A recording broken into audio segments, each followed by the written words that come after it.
10x your service design offering with Smaply. Take 20% off any order with This Is HCD 20 off. Let's superpower you and your design team's potential. Sign up at smaply.app. Enjoy the episode from your friends at Smaply, helping support This Is HCD podcast.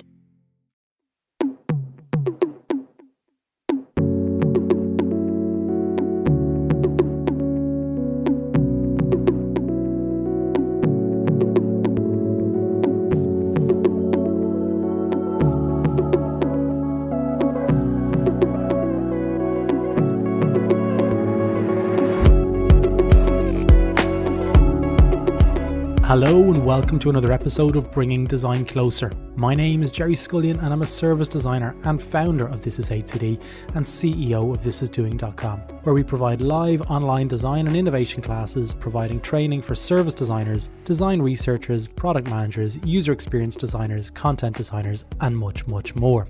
Today in the show we have Laura Kalbag, a wonderful designer and co-founder of Small Technology Foundation, an organisation focused on building a more rights-respecting web. They've produced some really great things, and one of the tools that I use for them is a privacy tool called Better. Go check it out, I'll throw a link in the show notes. Anyway, we speak about lots of different things in this podcast and cover topics related to accessibility and its connectedness to privacy. I thoroughly love speaking to Laura and have all links to all their websites and initiatives, including Laura's book called Accessibility for Everyone by A Book Apart. Let's get into it. Laura Kalbag, a very warm welcome to Bringing Design Closer. How's it going? Thank you for having me. It is going reasonably well. I mean, given the state of the world right now. Yeah. It's slowly but surely we're creeping back into uncharted territory, as they like to say in the news. We're both in Ireland, though. We are. We're both experiencing the same pandemic, which is good because I've spoken to people recently and they're like, "Oh, it's not so bad over here." I'm like, "Yeah, well, it's okay. Let's not talk about that." Well, I think you're under tighter restrictions than we are because you're slightly further north than us. Yeah, I know. Yeah, we're getting close to that whole hitting level 4 thing. I think it's only a matter of time before we get there. But Laura, let's kick off. Let's tell our listeners a little bit about yourself and what you do, because you've got an incredibly interesting background. How do you describe what you do? You've really set me up there, saying I've got an interesting background. I'm the co-founder of Small Technology Foundation, which used to be called Indie. And what we do is we try to build rights-respecting alternatives to exploitative technology. We try to create technology that's for human welfare and not for profit, for sort of greedy corporations. We're not one of those. And so that involves all sorts of things, including we build a tracker blocker app that blocks trackers across the web. We try to advocate for sort of more rights respecting technology. We try to encourage people to build better stuff and also to encourage people who are making regulation to make better regulation. And one of the things that we're really focused on at the moment is trying to build those alternatives. So trying to find sort of architectural solutions where we can actually build technology that people can use every day that respects their rights and doesn't exploit them. Yeah. It sounds like an easy job then. You're busy. There's lots of stuff going on. Yeah, and it means that I get to do a huge variety of things and I get to always be working on something that I care about, which I think is something that a lot of people don't necessarily get to have. So I think even though we're not going to be rich or have sort of fame or anything like that, not really after that stuff, I actually get to work on things that I care about every day, which I think is one of the most rewarding things you can do. Absolutely. So to just kind of surmise some of those things, if you imagine you're at do you remember what dinner parties or whatever like parties we might have had before? And I know I go out to very rarely anyway, but normal parties and people would ask me what I do. And it's one of the most fear-filled questions for me. I'm like, I just do design is what I fall back to. I'm a designer. And you tell people what you've just said to me. And what are the common questions that you get after you just tell people what you've just told me? Yeah, how do you do those kinds of things, I think? And and what do you actually do? Yeah. So I would also, if people ask me, I'd say I'm a designer, even though my kind of design incorporates doing development, running the organization, doing the financial admin and stuff, and writing, a lot of writing and a lot of speaking as well. So, but all of those things I feel fall under designer.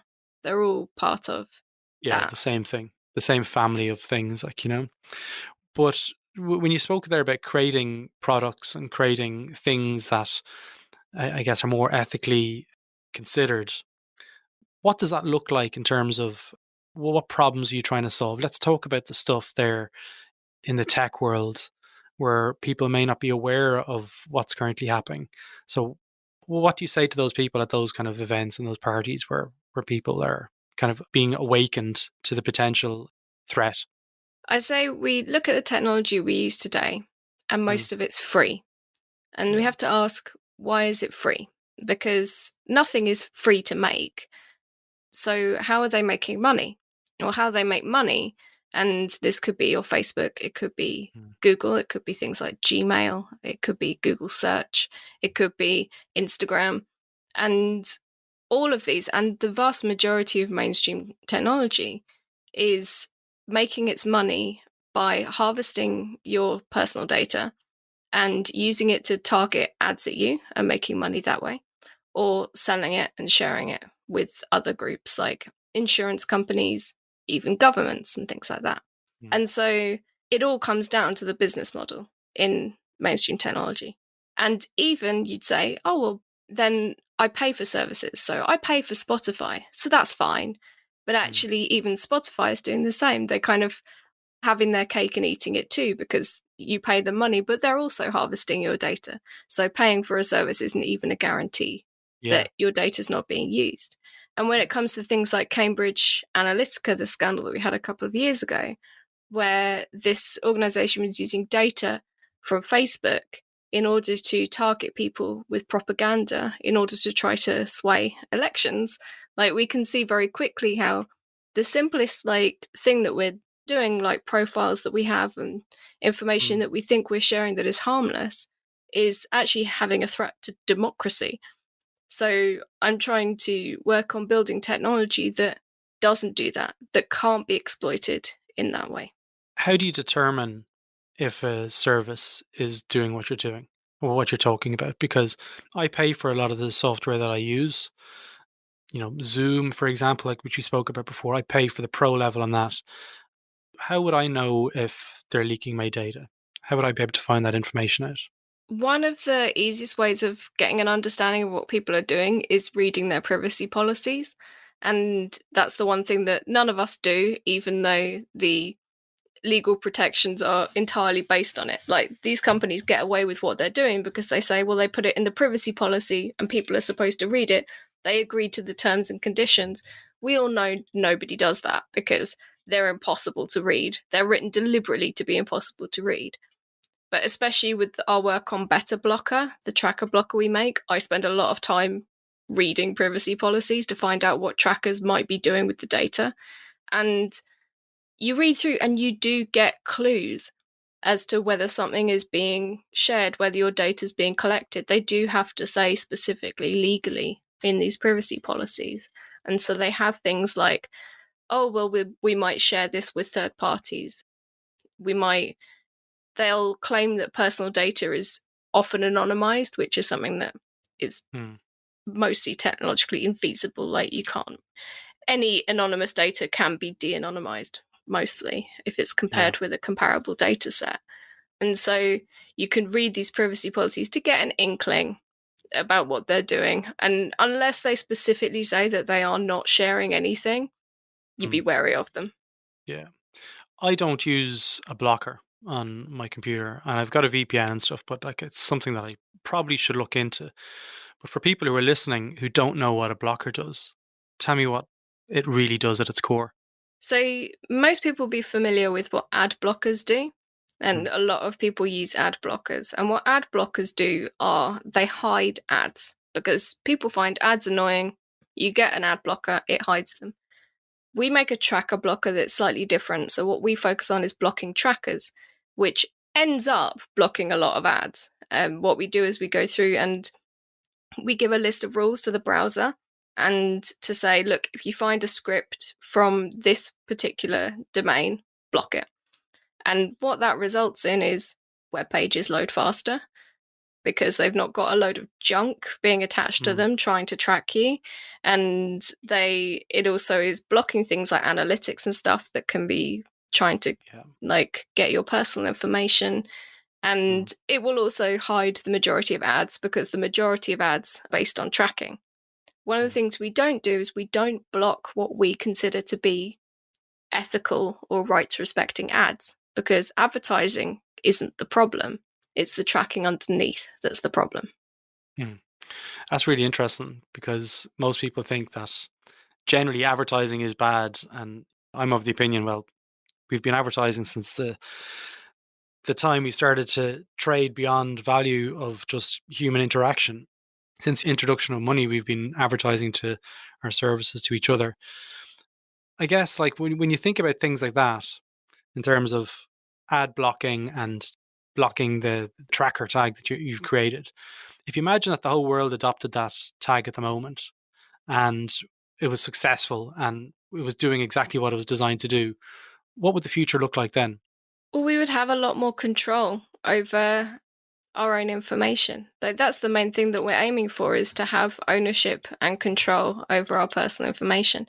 Now, this would mean that businesses would need to find better, more ethical business models. They would need to find ways to run their businesses that doesn't rely on sort of very risky, like harvesting data and sharing it, because you get very little value out of things like targeted advertising, like tiny like quantities of money that you'll make on those ads, and people spend a huge amount on them, and so it's not really a great return on investment most of the time.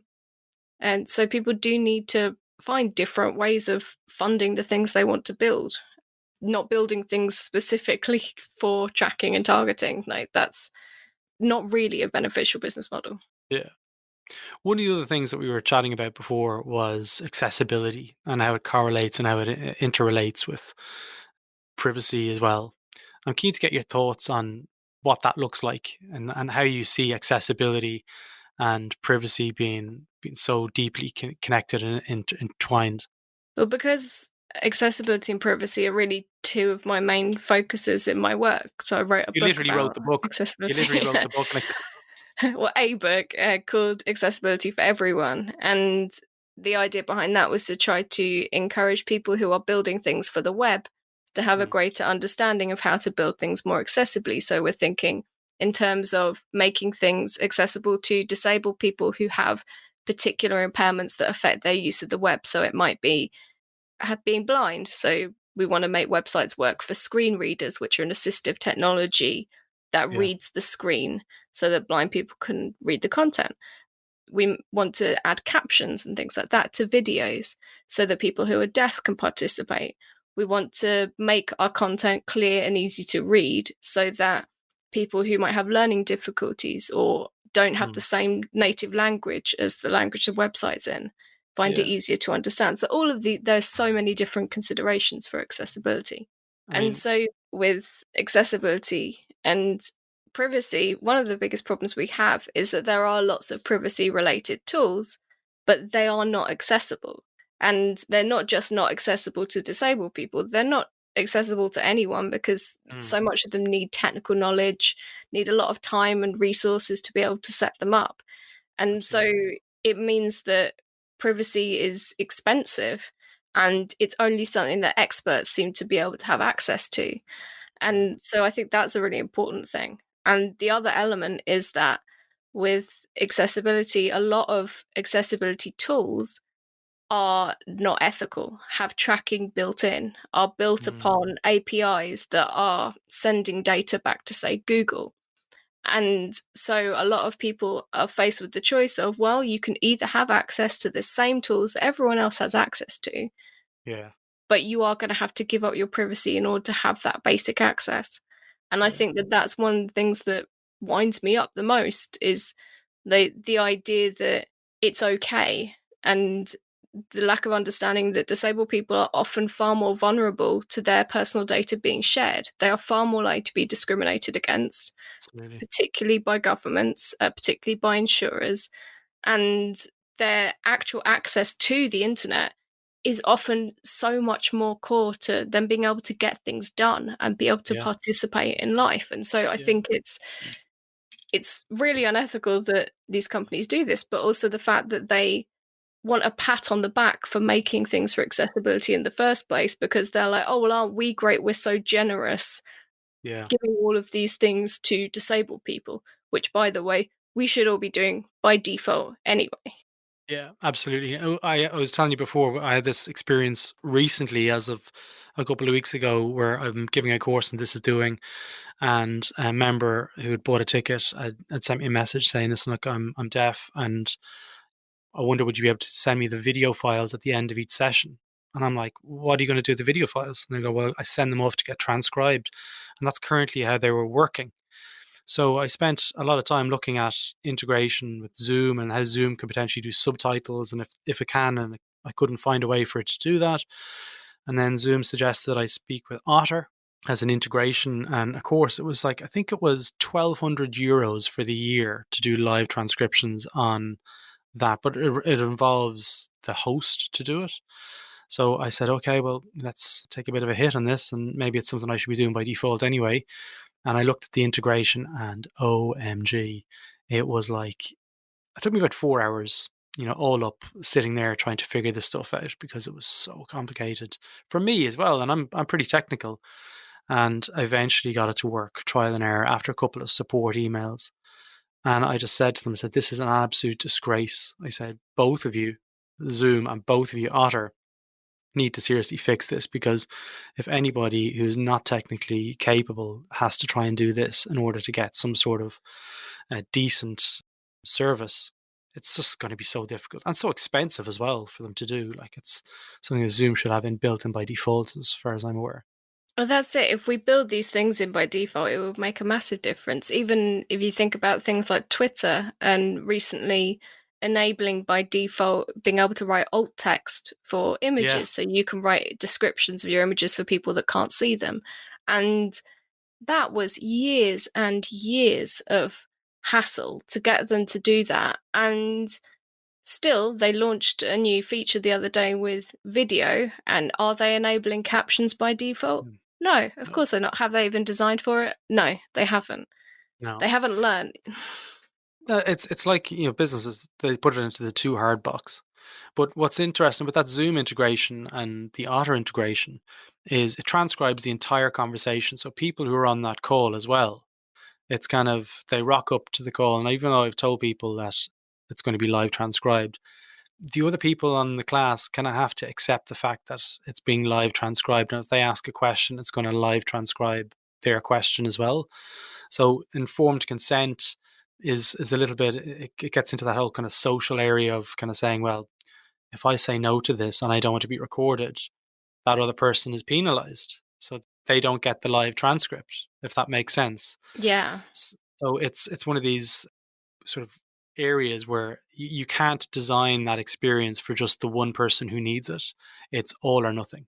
And Yeah. it's not cool, because sometimes you just don't want to get recorded. You just want to sit there and do a class, and you don't want to feel like some bot and some AI is tracking everything that you're going to say in the class.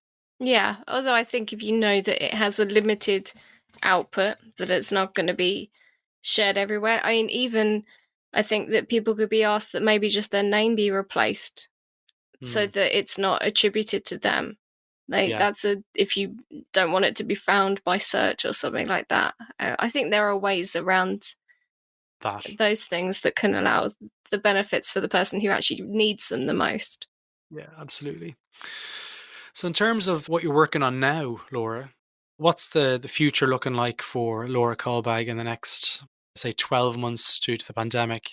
Well, the next 12 months, we should hopefully have Site.js, which we've been working on, which is sort of a little tool. It's a tool belt, really, for people that want to build websites in order to build them that privacy respecting from the beginning and secure and fast, and for personal websites specifically.